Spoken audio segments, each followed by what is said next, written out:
This morning's scripture lessons come to us first from the prophet Isaiah chapter 61, beginning with verse 1. Hear the word of God.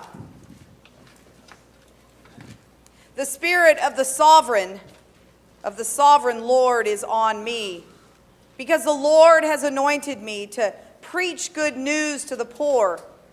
He has sent me to bind up the brokenhearted, to proclaim freedom for the captives and release from darkness for the prisoners, to proclaim the year of the Lord's favor and the day of vengeance of our God, to comfort all who mourn, to provide for those who grieve in Zion, to bestow on them a crown of beauty instead of ashes, the oil of gladness instead of mourning, a garment of praise instead of a spirit of despair. They will be called oaks of righteousness, a planting of the Lord for the display of his splendor. They will rebuild the ancient ruins and restore the places long devastated. They will renew the ruined cities that have been devastated for generations.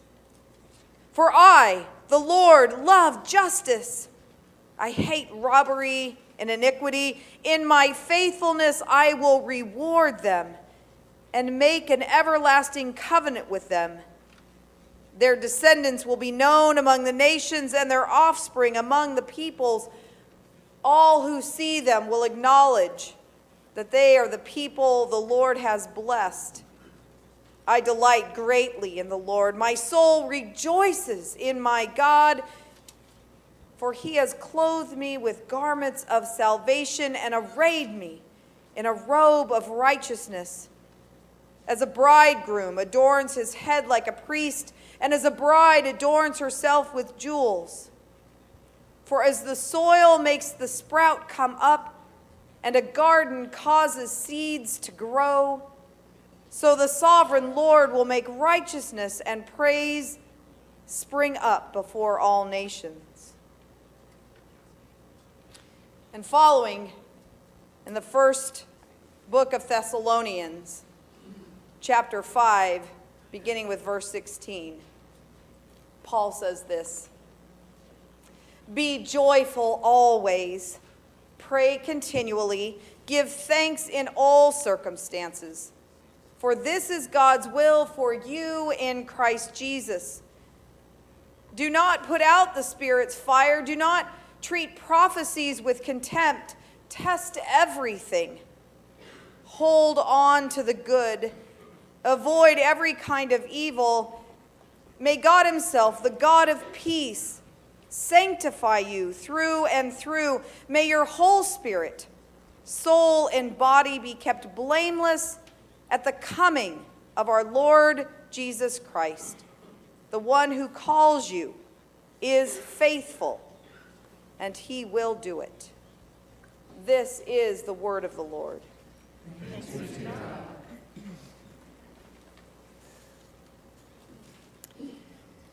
Will you pray with me? Our Lord and gracious God, you have gathered us here to hear those prophecies, to test those words, to hold on to what is good. Help us to do that, that we might rejoice even in the face of sorrow, that we might live even though our bodies may fail, and that the fire of your Spirit will be alive within us so that we might share the good news. In Christ's name we pray. Amen. So we're a little constrained up here, so I'm going to just kind of be contained right here. I know it's hard, especially for me today, to be contained, right? So I was remembering back to the early part of 2017, earlier this year, when we were celebrating the end of the extended 7-year drought. And now I am wondering how much that needed rainfall contributed to the devastating fires that our state has endured since October. Since early October, 1.4 million acres have burned. 45 lives have been lost and more than 9,000 structures destroyed. We lived scorched earth in early October, and we have seen the newscasts and the pictures, neighborhood after neighborhood of smoldering foundations and chimneys where homes used to stand.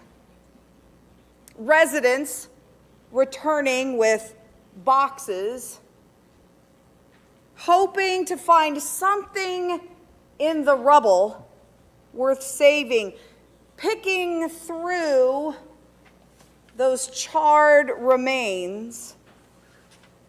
Fire does not discriminate. Rich or poor, owner or renter, fire takes what it wants. This is what Jerusalem was like when the exiles returned from captivity. Only these exiles were generations later. Very few, if any, of the returning exiles actually had lived in Jerusalem back in the day. Most of these returning exiles were children and grandchildren of those who had been captured. They had only heard the stories about the old country. They had heard all the romanticized stories of the land of their ancestors, the land of the children of God, the promised land, a land filled with olive trees and figs, of grapes and wheat, a Mediterranean climate with homes built from the cedars of Lebanon, and alabaster pilasters and pylons everywhere. And in the center of it all, a gleaming temple to their God with courtyards and porticos. Oh, they would tell their children and grandchildren, oh, you must see it. But when the exiles arrived back to Jerusalem, it was as if they had returned to Sendai, Japan after the tsunami, or to Texas or Florida or the Caribbean after Irma, Harvey, and Maria, to Detroit after the recession, to the twisted debris of Joplin after an F5 tornado touches down, or to any region of California that has been wiped clean by the fires. The privileged exiles returned to a Jerusalem looked like nothing that they had imagined in their mind's eye, to a socioeconomic and political climate that was completely unfamiliar to them. Maybe some of you have returned to your childhood home, your childhood neighborhood, only to realize that it is no longer how you imagined it. Maybe not as big or as grand as you remember. Or maybe it doesn't even exist anymore, as it gave way to a freeway or a parking lot or an industrial complex. The prophecy of Isaiah comes to the people of God like a trilogy. 3 episodes in Israel's history woven together to create one story of God's redemption. And this Sunday, we are deep into that 3rd episode, the exciting climax and conclusion that reveals the plot secrets. The exiles have returned home to the land of their ancestors, and they are confronted by some harsh realities. Isaiah speaks a word to them. They expect God to hear them and to fix all that is broken, to fix all of their needs. Isn't this how we want to hear prophecy? That if we wait, God will fix all of our needs, and then we will have joy. But that is not the secret plot twist that Isaiah is revealing. The secret to joy is discovered when we read this poem from Isaiah as if it were directed to us. Perhaps we are the ones who are called to serve those who mourn, to release the captives, to defend the oppressed. The secret of joy is found in the divine command to go out and bring healing to our broken world. In other words, to be Christ-like to others. That is the secret of joy. We think that joy happens to us, that it is a result of something that is done for us. But actually, it's the result of our own actions. Isaiah tells the people of God, you are the anointed ones who will do the work of God. You will respond to the need. You will share the good news. You will heal the wounded. You will declare Jubilee, the year of the Lord's favor. Jubilee. In the Old Testament, Jubilee was every 50 years, and the Israelites were commanded to return property and people held in payment for a debt that they owed. They're commanded to return this property and people back to their families of origin. Captives were released, families reunited, opportunity restored. God wants us to be active as a result of our salvation. Paul writes to his friends in Thessalonica and tells them to pray, rejoice, and give thanks. Get on about the work of the gospel. Do not grow complacent while waiting for the Lord. Instead, get busy sharing the Lord. We are called to be active, pray, and rejoice that God has not abandoned us to evil. Model what is good and peaceful. Allow God's Spirit to shine in your midst. For the God of peace is really at work among us. Parents, aunts and uncles, grandparents, what are the most dreaded words at Christmas? Uncle Bob is coming to dinner? No. Santa won't fit? No. Estimated delivery, December 26th? Nope.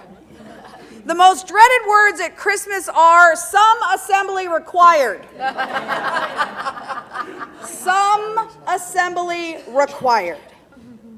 So we turn our garage into Santa's remote workshop at 1 a.m. because joy is found in the face of delight on Christmas morning. If we want to know the joy that comes from faith in Jesus Christ, then some assembly is required. Both Isaiah and Paul know that faith is not passive but active. Faith is not waiting for someone else to do it, but it is rolling up our own sleeves and helping restore a ruined life while we are waiting. It is sharing good news while we are waiting. It is giving comfort while we are waiting. It is sharing our resources to help others while we are waiting. It is the act of forgiveness which brings freedom while we are waiting. While we are waiting for the Lord to come again, while we are waiting to celebrate the birth of Christ, while we are waiting for the kingdom of heaven to be the kingdom on earth, while we are waiting, we are to pray and to help and to encourage. We are to demonstrate gratitude, search for good in all, which will lead to joy. Sometimes we feel like life is like scorched earth, and we struggle to figure out what is next.